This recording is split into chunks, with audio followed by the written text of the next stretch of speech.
Good evening. How are we? Are we in? Give me a hello if you're coming in. It's Thursday. How are we doing? If you're still here on Thursday, give yourself a well done. Give yourself a well done. Thursday. It's Thursday night. How are we doing? How are we doing? Give me a hello if you're coming in. Evening, Claire. How are we doing? What's your biggest win today? In fact, biggest win of the week so far. Biggest win of the week so far. In the comments. Hey, Michelle. Good evening. How are we getting on? What's worked well today? Give me a hello. Give me your biggest win so far. Because if you're not putting attention on your wins, by default, you are putting attentions on your losses, on what you're not doing well. It's just the fact. It's the fact. Okay. Oh, nearly was on the wrong questions then. So, evening Claire, evening Maggie. Can't get enough. Evening Rosie. How are we doing? How are we doing? I can't believe it's Thursday already. I keep saying this. I've said this the whole of lockdown. It's just flying by. So I'm just going to log in on here. Make sure that we are invited in. And then we are all good to go. Let's have a little look.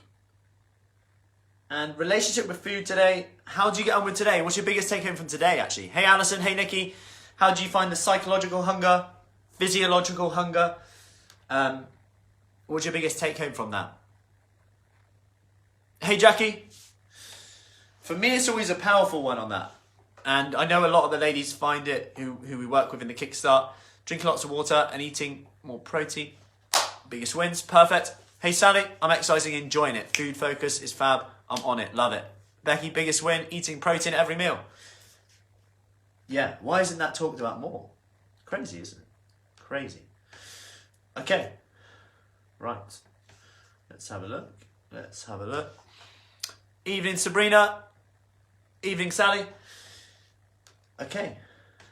We are nearly there.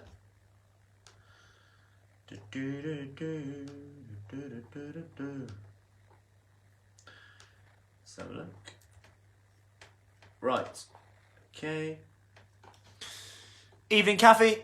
How are we doing? So, yeah, one of the kind of powerful things from today that a lot of the ladies we work with have said to me quite often is actually that they find that the apple one that I talk about. So, if you can eat an apple, you're hungry, and that's their rule. That kind of ties in. They're like, my rule is to only eat when I could possibly eat an apple.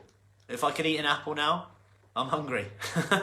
It's like, it almost is like too simple for the brain to go, no, that voice to go, no, that's a load of rubbish, that is. Why? Yeah.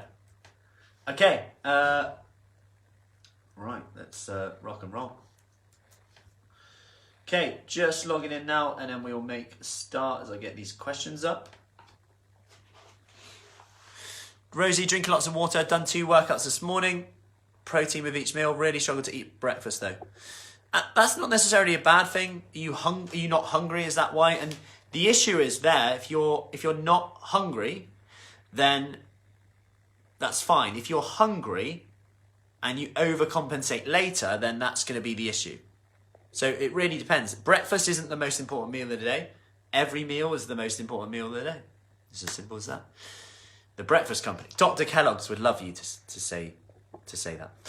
Maggie, finished work on time. Water intake has improved. Regular 10 minutes workout and enjoying the resistance workouts. Perfect. Love it. Well done. Well done. What a difference a day makes. No, not hungry. Fine.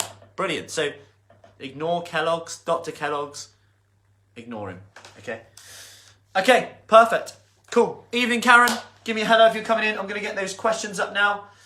And then we will make a start from here. Let's do it. So, again, really great questions. Made it here live first time. Great stuff, Kathy. Any questions, as always, put them in the comments. But I am going to go over the questions that I've been asked first, okay? I am going to be going over the questions that I've been asked first. So, let's dive straight in tonight on this lovely summer's day-ish. Hey, Julianne. What a lovely afternoon, though. Okay. So, question 1 Sabrina, hi. Earlier comment did not send, so catch up on today. After the divorce yesterday, I bought some colourful spring flowers. So that was me being Sabrina's other half. Thought this was a dating site. So yeah, found the apple trick. Really helpful. Definitely stopped me a couple of times going for a snack, which is great. Amazing. As it meant I could allow myself to have a slice of my child's birthday cake. Happy birthday. Cool. Love it. I bought some lovely colourful spring flowers, a gift from Mother Nature. My problem is not being able to walk far and exercise more because of a back problem. I feel the way forward is with diet and calorie reduction. This week has reinforced the need to take action now. Great stuff, Sabrina. Yeah, so just to touch on that, like the calorie deficit and the diet, the diet is the key for fat loss, and the exercise is the multiplier. So exercise can help change your body shape, blood pressure, cholesterol, mood, anxiety. I've literally just come off a Q&A now all about how physical health impacts your mental health and how physical support impacts our mental health. And you can't really have one without the other. So there are many benefits other than fat loss that exercise can help with. Okay, so, but at the same time, fat loss, taking the pressure off the joints, etc., can help us to move more.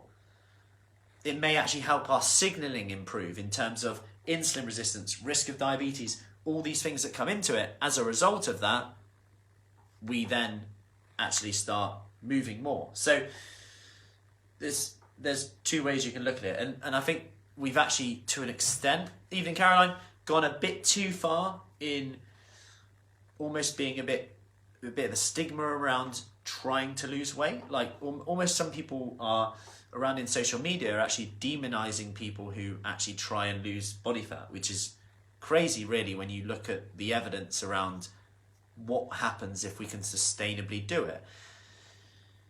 Like with joint health, with our immune system, you look at what's going on now.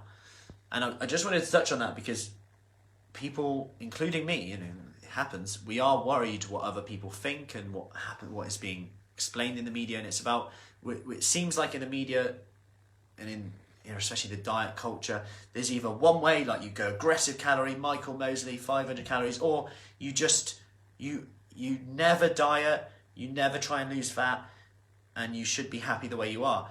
And it's a very interesting, just like one way or the other way, and there needs to be just some coming together here, because actually you can be happy with where you are and who you are, and your self-esteem doesn't have to be attached to your weight, etc. But you can also know, and it's healthy to know, that it can get better, especially because if you're not happy the way you are and someone tells you that you should be happy the way you are, where do you go from there? Then there's an issue, because you're then told you should be happy the way you are, but you're not happy. Then it's like, well, I'm screwed then, because there's nowhere I can go. And that can be quite damaging as well. So it's about bringing it together, knowing that you can be happy, and you can also be happy and excited that you can get better. Regardless of age, regardless of what you got now, there's always a way. And when there's a way, that means you have a choice. It might not be the way that you did when you were 20, when it did when you were 30, that Karen's doing across the way that you can see, which she's got her curtains open as she exercises and lets everyone know. It might not be that way, but there's a way. And when you've got a choice, then it's up to you. What are the benefits of doing it? What are the drawbacks? Okay, your way feels like structure and focus, not a diet. Perfect. Good fit. And that's the way you want it to be, if I'm perfectly honest, in terms of sustainable. Something that you do because you want to do it, not necessarily something you do because you have to do it. When there's a have to do, a should do, there can be some conflict of interest. Now, that's not to say that you're going to love every minute of it. I'll be lying to you if you're going to love every minute of it. At the same time, if you're struggling for motivation, but you know you should do it and you know it makes you feel so good after you do it, which the research backs this up, my top tip for you is to align what you're doing with your values. So let's say you're struggling to fit in exercise because kids, because homeschooling, because busy life, whatever it is, work, it's because you value your work, or maybe you value the results of your work, or maybe you value the results of time with your kids. That's fine. You value your kids and your family, of course. That's great. So how can you attach that value to your exercise, to your nutrition? That would be my question to you. So if you look after your health, how does that benefit kids? How does that benefit your work productivity? And attach it that way. So for me, for example, if I get to bed earlier, I'm a better dad the next day because I'm more patient, funner to be around. I'll get up early, get my stuff I need to do done in the morning. Then I can open up, I'm all good. I'm hyper at 7 a.m. I'm go, go, go, rather than being like, oh, all this stuff to do, and the kids are out, and then it's like, you know, completely changes. It can change, actually, the mood in a house, in the way we are. So who else benefits? You've got to change that value. Anyway, that was a long answer.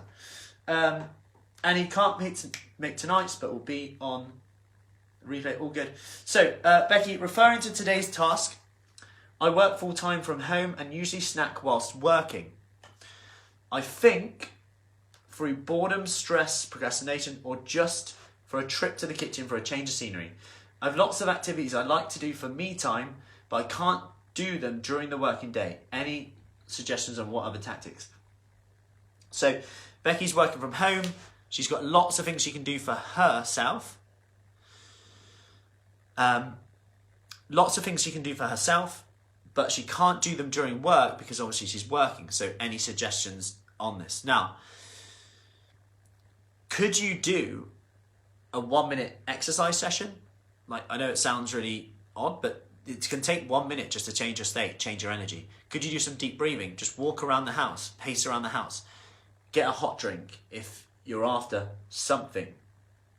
This is going to sound really weird. Every time you go under a door frame, clap your hands 4 times. Just change your energy. It completely can. If you just clap your hands 4 times now, the person around you is going to... Sabrina, your other half's going to think, what is going on this dating website now? So clap your hands 4 times, 2, 3, 4, and it's like, wow, it just changed the way I feel quite a lot, quite quickly. Just change my energy straight away. Lean back when you do it. Take a deep breath in, watch your shoulders. Straight in, just change, do something to distract yourself. You might need to write this down to remind you. You might need a little sticky note on the fridge. Clap your hands 4 times. Punch 10 times. 1, 2, 3, 4, 5, 6, 7, 8, 9. Just change your energy, change your state. Because that's why we're going for food, right? We're looking to change our state. Everything we do, we're doing to create a feeling. Everything you do in life, you do it to change the way you feel. Pretty much. Arguing changes the way you feel. Proving your point right changes the way you feel. Exercise changes the way you feel.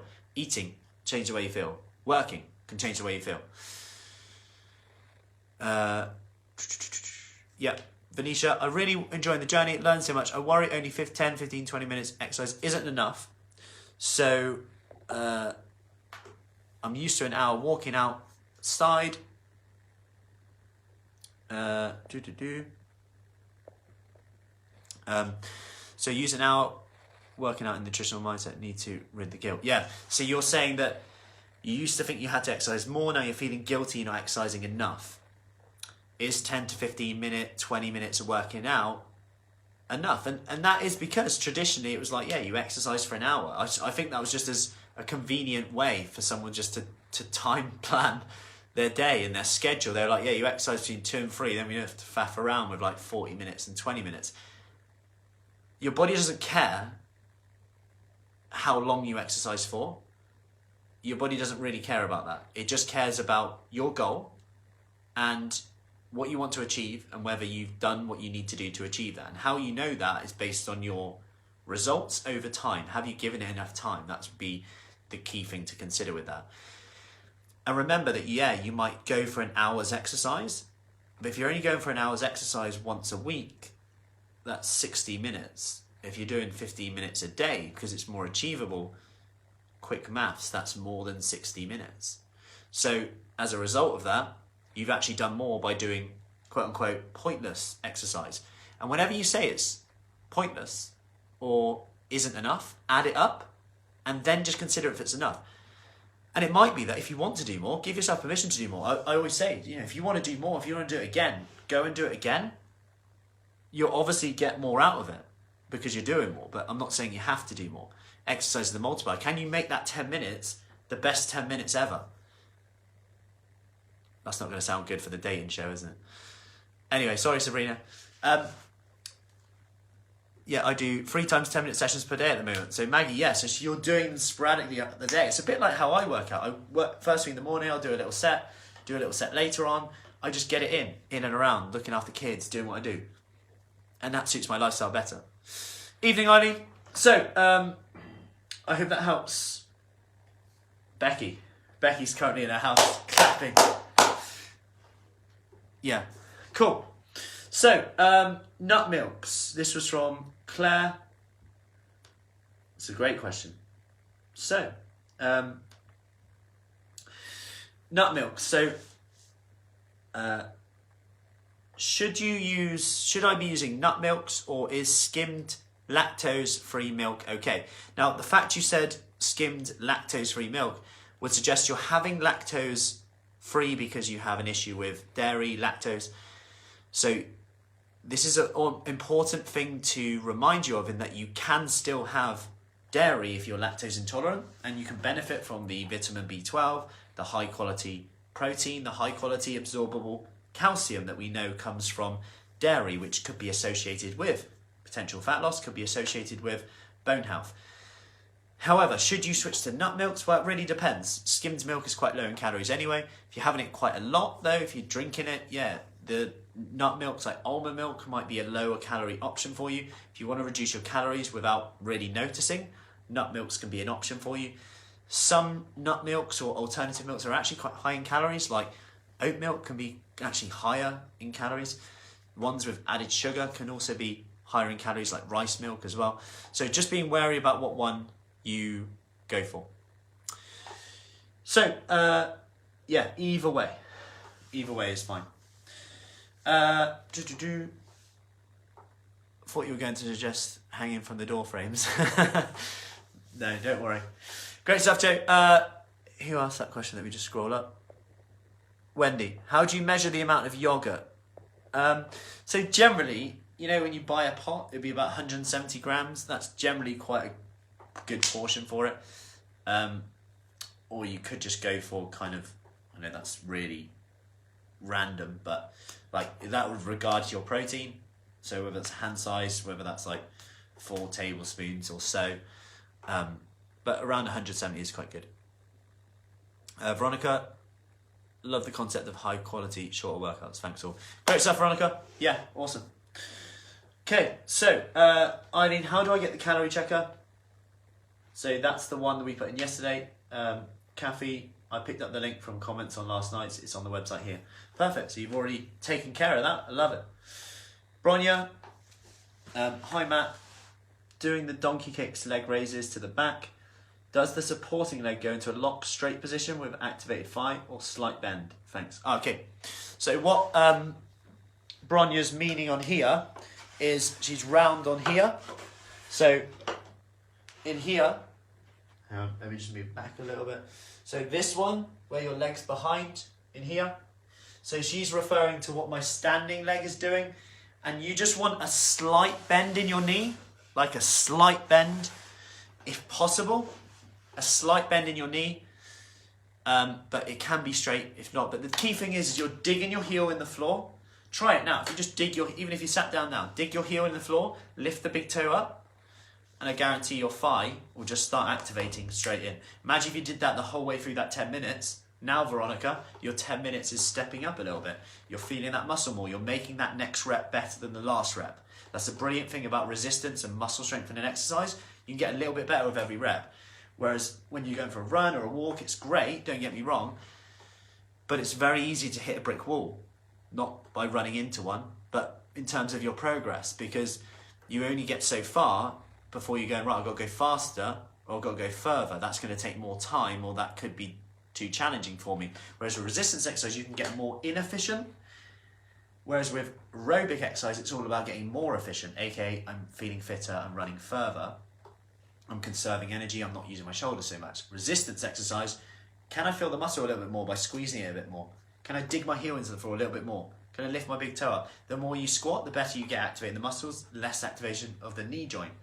The more you do any exercise, push up, plank, whatever it is, whether it's on the wall, side, However it feels comfortable for you, the more you do it, the better you get at activating the right muscles, the more results you're going to see, the stronger you get better at the mechanics of the move, which means you're using the right muscles, you're doing it better, you're feeling better when you're doing it.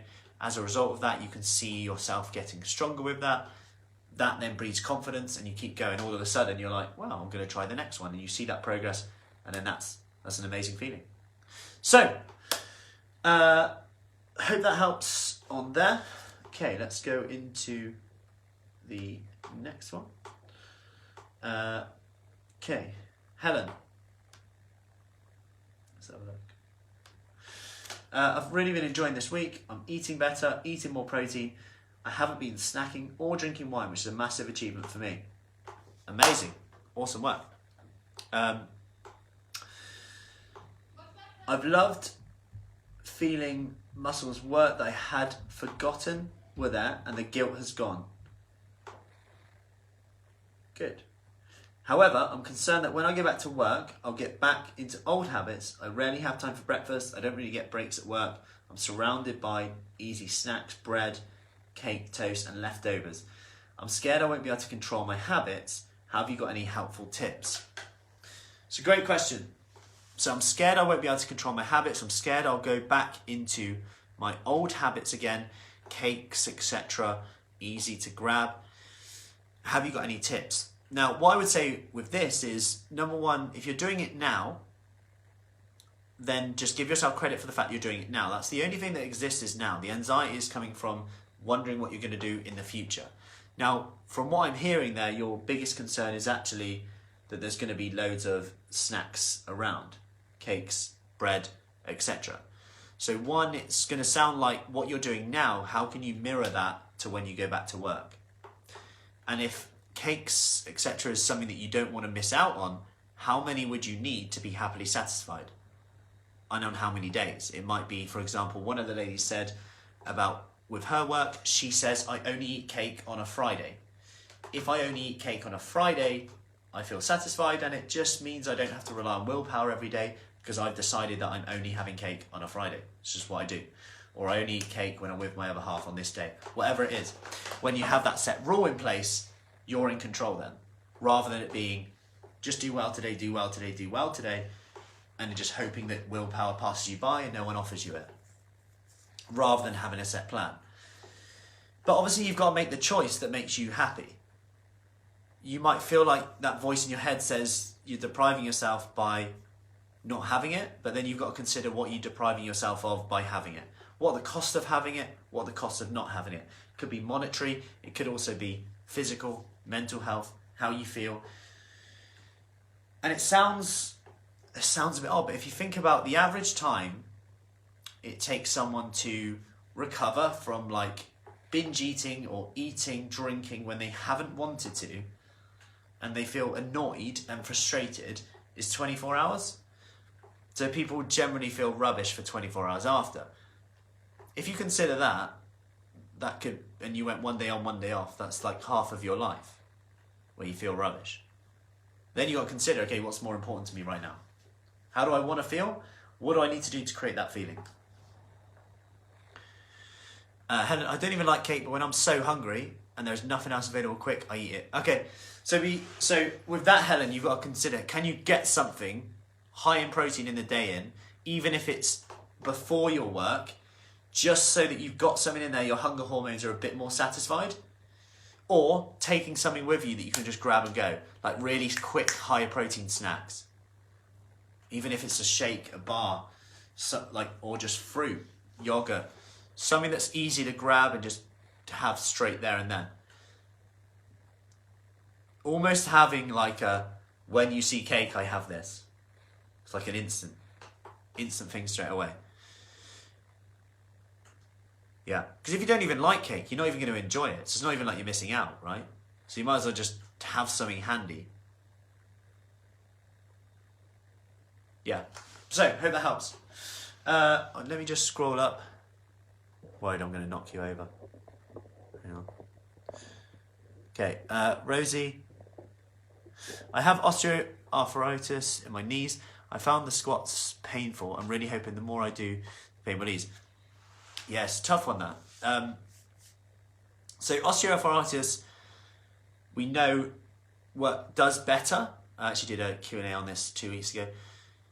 We know it does better with fat loss, with muscle strengthening, but obviously certain exercise can actually make it feel worse, and it's important to manage the pain, not push it too far.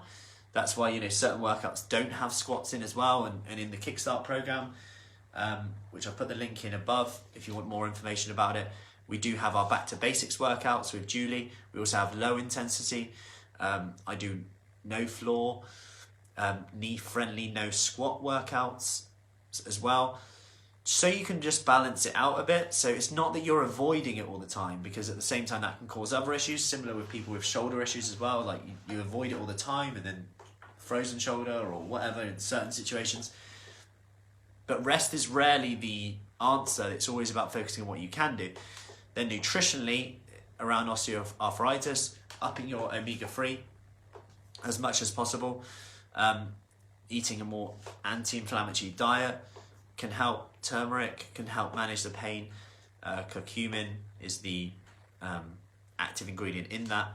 That could be worth looking at. And then, from a dietary point of view, single foods like berries, mushrooms may impact something a bit. But general healthier foods, more nourishing foods, higher in fiber, more protein, muscle strength and exercise, all strengthen the muscles around the joints as well. So I hope that helps, Rosie. Let me just scroll down. Cool. I love it. Veronica's doing a 10-minute workout while listening in. Amazing. Cool. Shall we all do it? Right, let's all do 20 punches right now. This is for Veronica. Okay, so 20 punches we go in. 1, 2, 3, 4, 5, 6, 7, 8, 9, 10, 11, 12, 13, 14, 15, 17, 18, 19, 20. Okay, job done. Change the way you feel, straight in. Cool, good stuff, Rosie. Okay, Becky, if I have a yogurt or a piece of fruit after my lunch, always have to end on something sweet. Does this count as part of my lunch, or does it come from my snack allowance? So if you're sticking to that rigidly, technically, that would be additionals unless you haven't had protein and carbs at that meal. So it depends on what you've had at that meal. If you've had like a soup, then you've probably got space for that to have it after. Can frozen berries be in place in fresh? Yep, they might even be more nutritious. Barbara, you still can't count. No.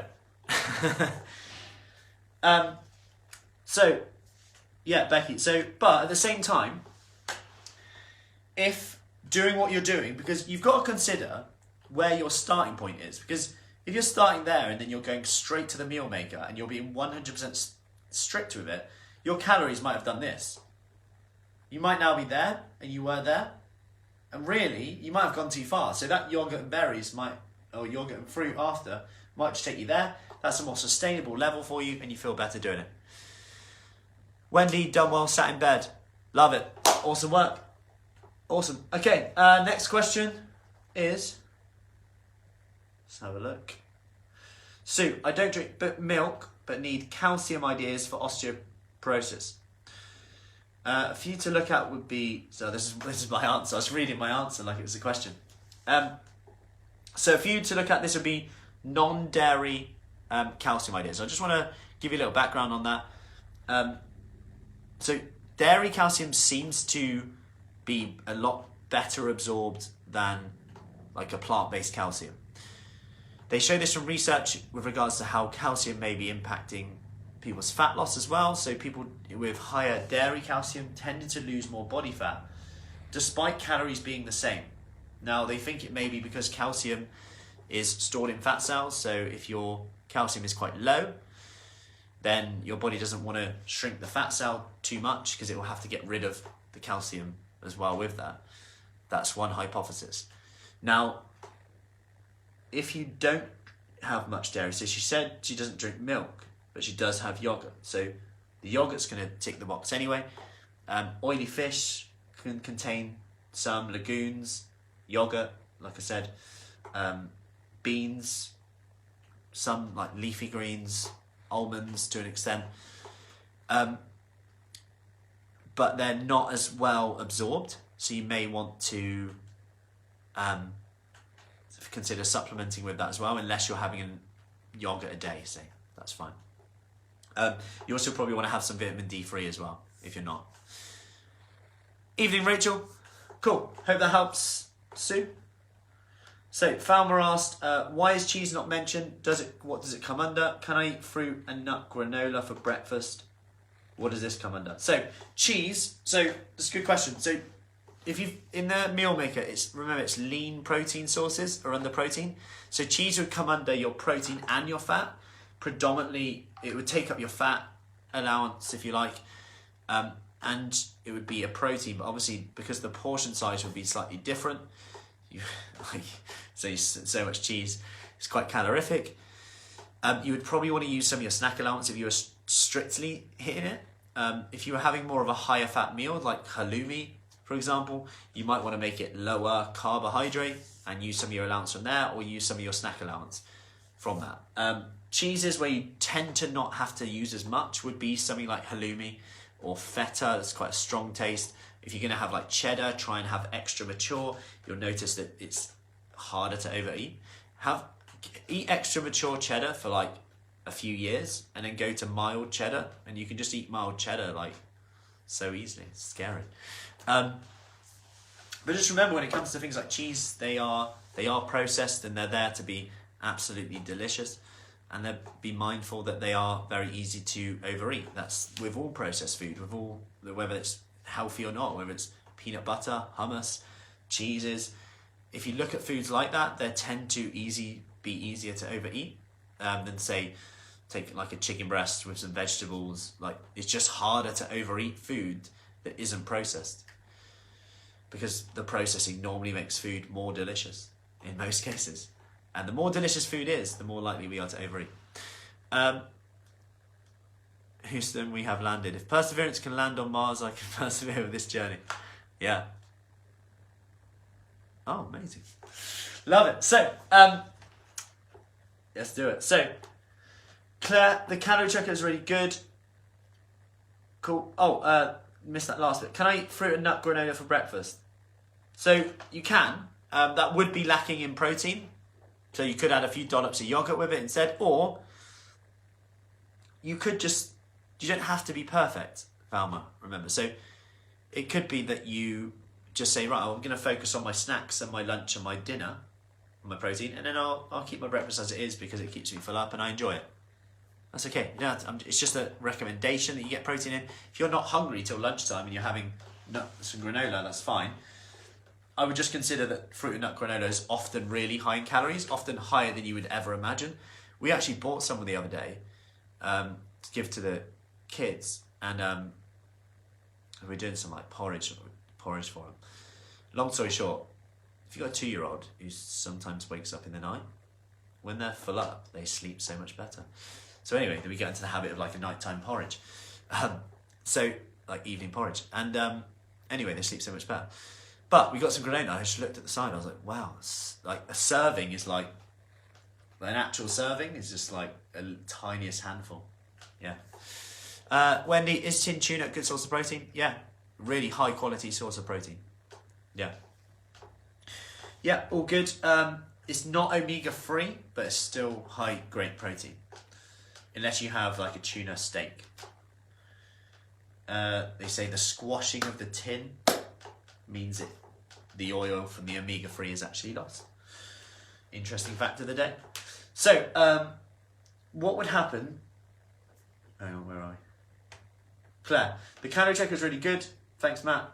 Do the recommended amounts include the 300 calorie snack allowance? I've been saving my 300 a day for fish, chips, red wine on Friday. They do, yeah. So that would be your overall intake. So you'll have in the calorie counter checker, if you like, calculator. In the calorie calculator, you'll have the extreme fat loss, so like faster fat loss. Then you'll have like slower fat loss. So you can pick a range for that. Don't think if you're counting calories, don't think you have to stick to that number like religiously. It could be that you just have a range, and then you've got a bit more flexibility. If you then want to save 300 calories a day for your fish and chips on a Friday and wine, that's fine. You can still do that. Just take 300 calories a day off each and then save them for the Friday. Like a budget. Treat your calories like a budget. Say you've got like £9,100 to spend in a week. Spend them how you like. But know that if you buy a Ferrari and a house on one day, you're going to be pretty screwed for the rest of the week. So it's a bit like managing that with regards to your calorie intake. You might have a higher day. The great thing about it though is you can look at it and go, right, I've got 9,000 for the week. Yeah, I've got a bit over, but I'll just lower it down in a few days, increase my protein. Oily fish. Yeah, Rachel, sardines, mackerel, anchovies, salmon, herring. Yeah, love them. Love all of them. Kathy, what would happen if I continued? So daily calories, the calculator shows me at 1,500 a day for weight loss. I've been using MyFitnessPal to log food since the weekend and daily averaging about 12 to 1,300. MyFitnessPal also says around 1,500. Question is, what will impact if I stay that low? Will I lose weight quicker or not? I have not been feeling hungry or deprived because I've increased my protein and satisfying meals, better breakfast, and not eating mindless snacks or extras. Amazing. So Kathy's eating 12 to 1,300 calories a day, but her calculator says you should be eating 1,500, but she's not deprived or hungry. Then I would carry on with that. You will lose weight quicker, or should I say body fat quicker. Remember, there's a difference here because weight also means muscle, water, glycogen, which is stored carbohydrates. So you may lose weight or fat quicker on that lower calories over time. Yes. Now, will that be too low to lose weight? No. What it may mean though is that after like 12 weeks or 4 weeks or 5 weeks or whenever you're feeling a bit fatigued from it potentially, and this is a key point here in terms of maintenance and sustainability, and when you look at the research and how people keep it off, remember that if you're starting to get a little bit, this is getting a bit harder, don't be afraid then to then go, I'm just going to increase it a little bit towards that 1,500. Try and make those extra calories come from protein. They're absorbed better. They don't get digested, absorbed like other nutrients as so much and stored as fat so much. Generally what the research shows is when you overfeed someone with protein, they tend to actually put on lean muscle rather than body fat. So that gives you a good opportunity just to increase your calorie intake, get your body used to eating a bit more again, be more satisfied, be a bit more full up. You might even get benefits in terms of thyroid metabolism at the same time because you're not at that low all the time. There was one study that showed people who took a diet break for 2 weeks where they didn't just eat what they want, but they went from 1,200 calories to 1,700 calories for 2 weeks. Then they went back to it. They lost more weight than the people who tried to stay on that diet for the whole 16 weeks. So about halfway through, they had a 2-week break and they went back on and they lost more weight than the people who just tried to stay on it the whole way, which is quite interesting. However, the criticism of the study is that really the issue was people just struggled to actually stick to it because they knew that it was a long journey ahead. They were like 16 weeks and they weren't really given the advice around protein either, so they were probably quite hungry. They were just eating their normal diet but restricting. If you eat a traditional Western diet with 1,200 calories, you'll be starving because it's just so carb heavy, not that nourishing. Jackie, where do I find the calorie counter? Do you mean the calorie calculator or the counter? So we have a Fruitsy Fit app. We can use MyFitnessPal, anything like that to count calories. Or we have a calculator that you can grab online as well. So I hope that answered your question on that.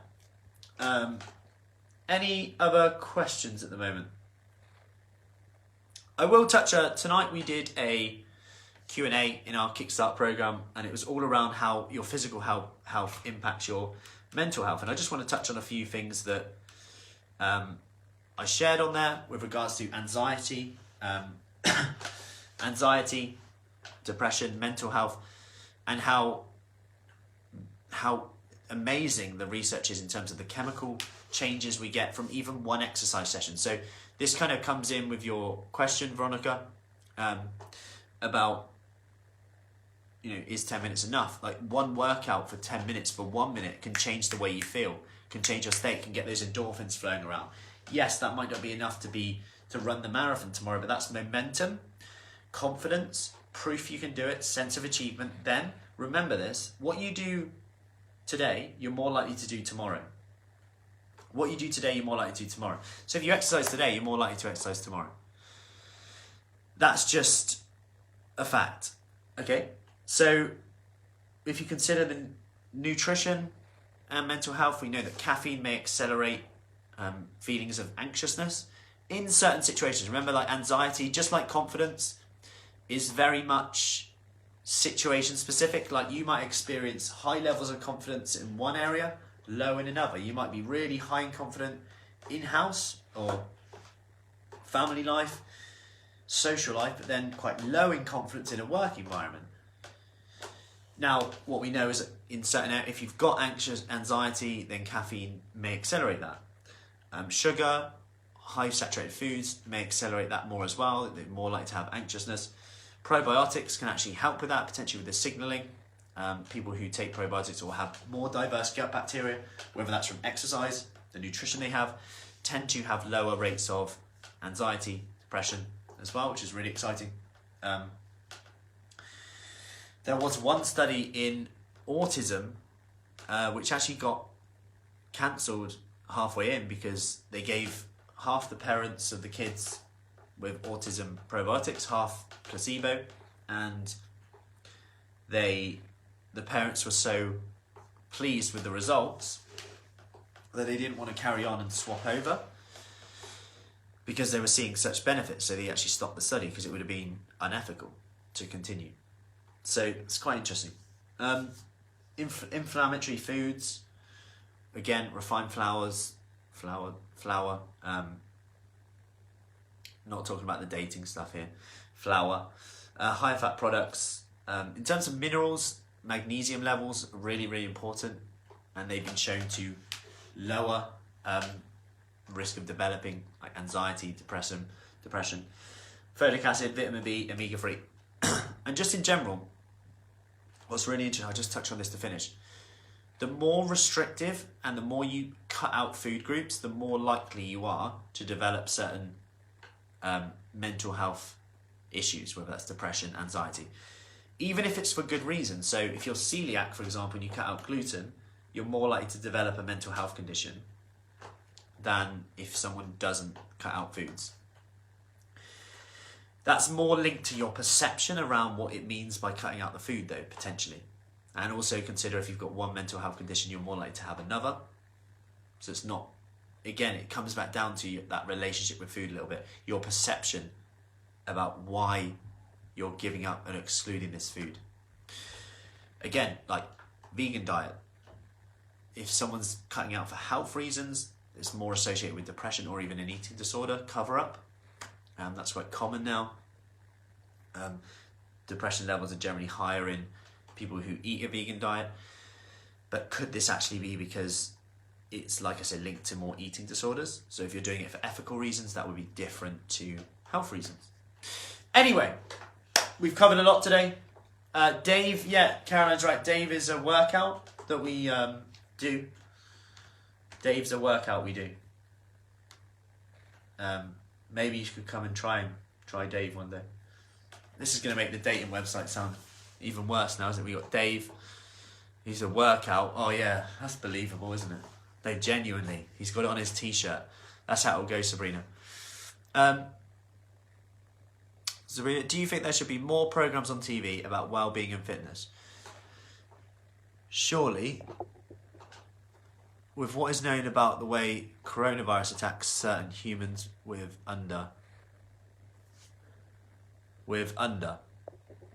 what, sorry? Surely with what is known. So, the problem with TV programs about health and fitness is they're not really regulated.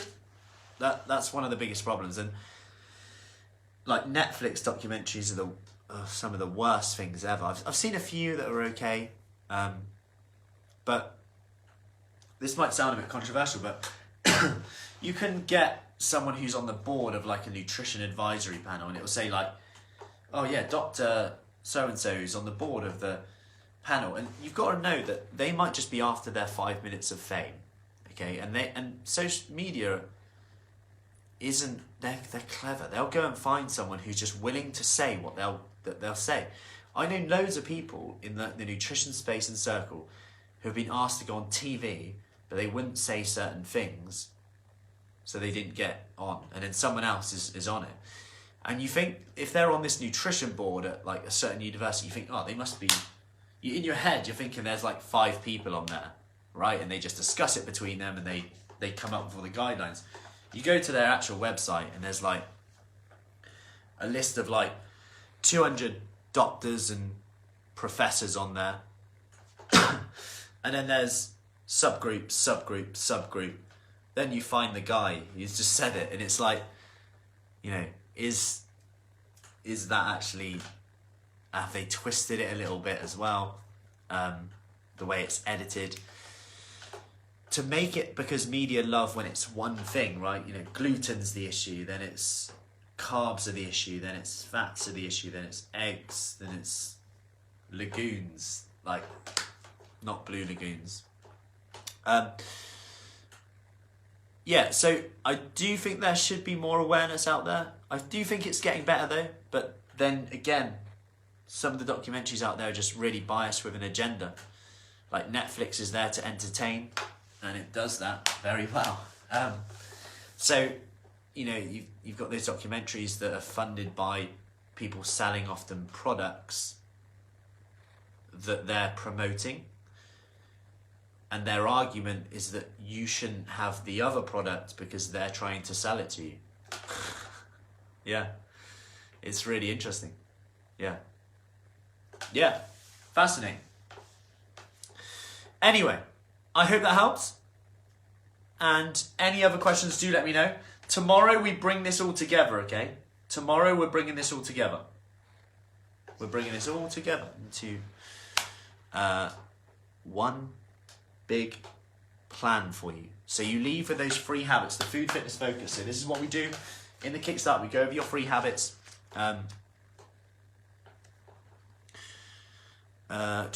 Sally, can you link to your research highlighting mental health prioritizing for, i.e. food, gluten? Yeah, of course. It's not linked to the food. It's linked to more people. The more people deprive themselves, the more someone is associated with having more mental health issues. So it's not linked to not having gluten. It's just when people just deprive themselves. Yep, I'll send you a... Get out now, actually. I'll send it to you after. That's all good. Perfect. So, I hope that all helps from here, and we are all good to go from there. So, let me know what your biggest take home was. Let me know how you found that. Any other questions, do let me know. And I'll see you tomorrow. Tomorrow is the last live tomorrow night for our... we'll call it the party night. The end of term party. The ball. It could be a ball. In today's lockdown world, we could call it a ball. Yeah, let's go with that. Friday night ball. Just say tomorrow night you're a bit busy because you're going to a ball. Yeah. So bring your gowns tomorrow, and I will see you then.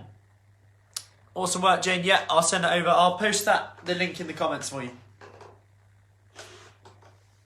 The prom. Yeah, should we call it a prom? Yeah, let's go prom. Night. Great stuff, Serena. Awesome work, Rachel. Thank you, Jackie. Awesome work. So, good night, Claire. See you tomorrow, Wendy. Let's do it. Keep that momentum going. Small habits, compound effect. Whether it's 10 minutes. You dressing up then, Matt? Wow. It'd be rude not to dress up, wouldn't it? Let's face it. See you, Joe. See you, Michelle. Awesome work. See you, Veronica. Love it. Night, Rosie. Have a lovely evening. That's a wrap from me. And I'll see you tomorrow night at the prom. Speak soon. See you, Maggie. See you, Joe.